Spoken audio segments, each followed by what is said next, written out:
Bismillahirrahmanirrahim. Melanjutkan video sebelumnya, yaitu masih di bab qorat ya. Jadi di video ini akan membahas beberapa permasalahan yang terjadi atau perselisihan yang terjadi antara pemberi hutang dan penghutang. Jadi kita akan mulai di kalimat mana ya? Oh ini. Bismillahirrahmanirrahim. Walau qala. Ini ya.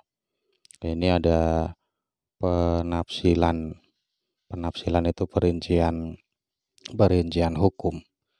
Walau qala akritni asrotan faqala khudha min fulan.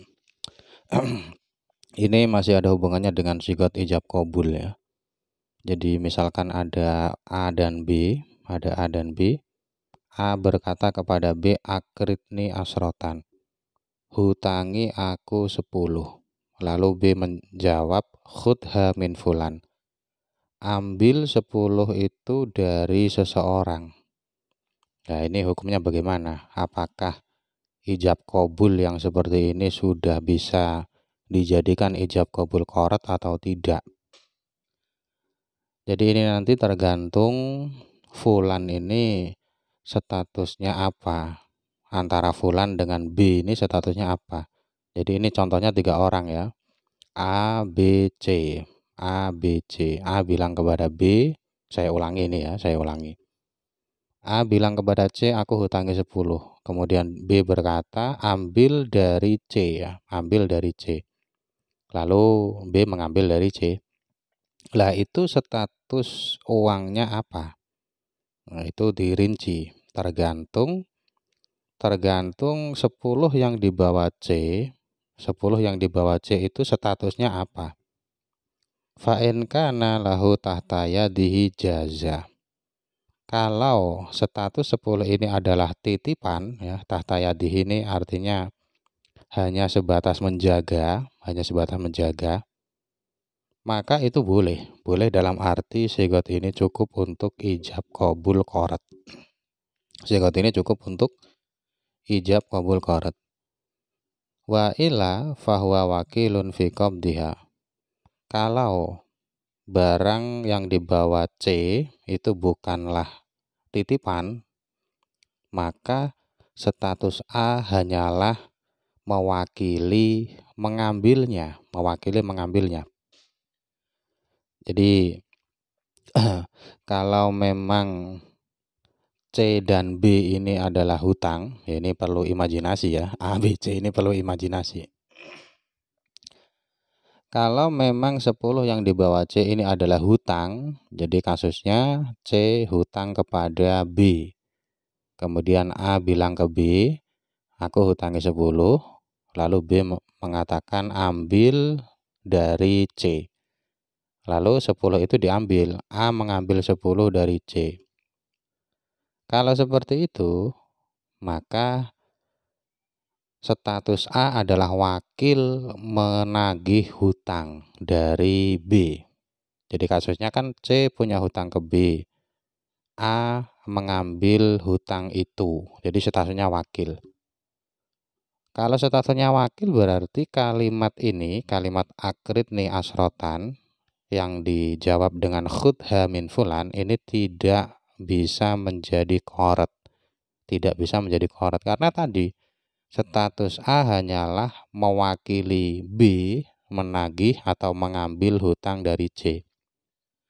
Kalau kalimat ini tidak bisa menjadi sigot ijab qabul qorat, maka fala budda min tajdidi qardiha. Maka harus ada sigot yang baru. Untuk menghutangkan 10 ke A itu tidak cukup dengan A mengambilnya dari C, tapi harus ada sigot baru. Artinya 10 yang diambil A dari C ini tidak otomatis menjadi hutang ya,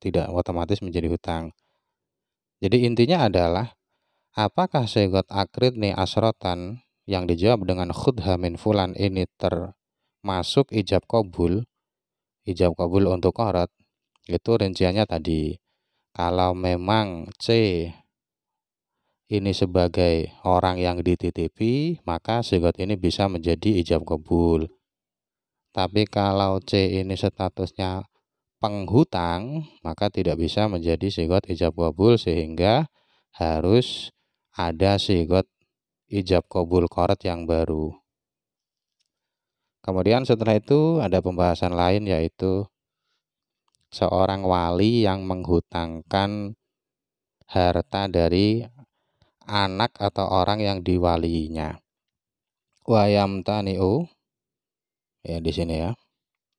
Wayamtani'u, jadi ini harus diwarnai dulu baru dibaca ya, karena devisnya pakai HP. Wayamtani'u ala waliyin qardu mali maulihi bila daruratin. Seorang wali tidak boleh menghutangkan harta orang yang diwaliinya dengan tanpa ada keterpaksaan. Jadi wali itu ya penggambarannya bisa bermacam-macam. Bisa anak kecil, bisa orang gila, dan lain-lain. Jadi misalkan ayah dan anak, misalkan ya, anaknya masih kecil tapi anaknya punya banyak uang. Misalkan dia dapat wasiat dari orang misalkan, itu kan bisa digambarkan anak kecil punya banyak uang. Maka wali ini tidak boleh menghutangkan uang itu. Jadi uang anak kecil atau orang gila juga sama ya, walaupun dewasa, tapi kalau gila itu juga sama seperti anak kecil. Dia tidak diperbolehkan membelanjakan hartanya. Yang membelanjakan ya wali. Bila ada mauli, contoh gampangnya tadi ya, anak kecil atau orang gila yang punya banyak uang, maka walinya tidak boleh menghutangkan uang itu kalau tidak ada keterpaksaan. Berarti kalau ada keterpaksaan beda lagi ceritanya. Biasanya keterpaksaan ini kalau dalam kitab ya, misalkan di i'anah sendiri, itu dicontohkan misalkan di saat itu adalah waktu rawan pencurian, rawan perampokan. Maka untuk menyelamatkan harta ini, hartanya dihutangkan. Itu hanya satu penggambaran saja, artinya bisa banyak penggambaran keterpaksaan menghutangkan, itu bisa banyak. Intinya adalah kalau terpaksa nggak masalah. Tapi selama itu tidak ada keterpaksaan, itu tidak boleh. Tapi hanya saja, jadi wali ini kan nanti di bab hajar urutannya bisa tidak hanya satu orang ya, maksudnya tidak hanya ayah, kemudian kakek, tapi ujung-ujungnya nanti kalau memang tidak ada keluarga sama sekali yang menjadi wali, itu ujung-ujungnya adalah qadhi atau hakim. Nah, khusus untuk qadhi itu punya hukum yang lebih longgar daripada selain qadhi. Penjelasannya di kalimat setelahnya ini. Ini saya warnai dulu baru dibaca. Jadi kalau walinya berupa qadhi itu dikecualikan dari penjelasan sebelumnya. Seperti yang saya jelaskan sebelumnya bahwa na'am itu pengecualian atau istidrok ya. Istidrok itu ya menghilangkan pemahaman, menghilangkan kesalahpahaman ya, menghilangkan kesalahpahaman dari kalimat sebelumnya. Kalimat sebelum na'am ini kan menjelaskan wali tidak boleh menghutangkan harta maulinya tanpa keterpaksaan. Dari kalimat ini bisa difahami bahwa berarti seluruh wali hukumnya begitu. Ternyata faktanya tidak. Tidak semua wali punya hukum seperti itu. Karena tadi bahwa wali itu mencakup qadhi. Nah, untuk menghilangkan kesalahpahaman itu, potensi kesalahpahaman itu, maka diberi na'am ya, itu fungsi dari istidrok ya, fungsi dari istidrok. Na'am yajuzu lil qadhi iqradu malil mahjuri alaihi bila daruratin. Diperbolehkan bagi qadhi yang statusnya sebagai wali ya. Jadi kasusnya adalah ada anak kecil atau orang gila yang sudah tidak punya keluarga tapi dia punya banyak harta.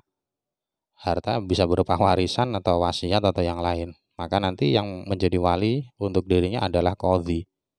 Nah, kalau qadhi jadi wali, maka qadhi diperbolehkan menghutangkan harta mahjur alaih yang diwaliinya walaupun tanpa ada keterpaksaan bila daruratin.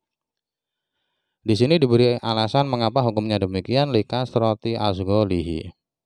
Karena qadhi itu urusannya banyak. Jadi yang diurusi, yang jadi tanggung jawabnya tidak hanya urusan harta mahjur alaih, tapi urusannya banyak.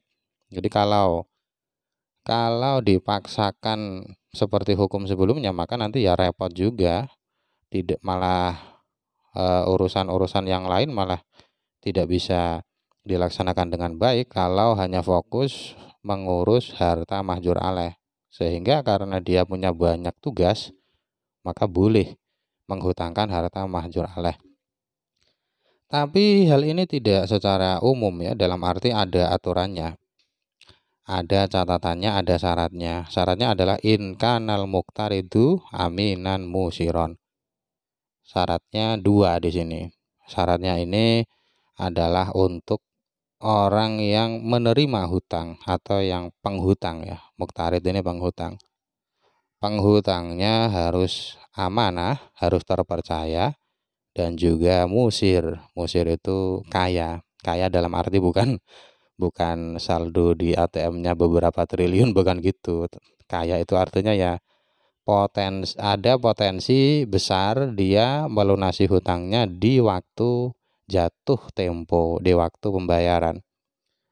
Jadi selama penghutang itu dia terpercaya dan dia tidak miskin dalam arti tadi ya, dia mampu membayar hutangnya bila jatuh tempo, maka qadhi diperbolehkan menghutangkan harta mahjur alaih yang diwaliinya.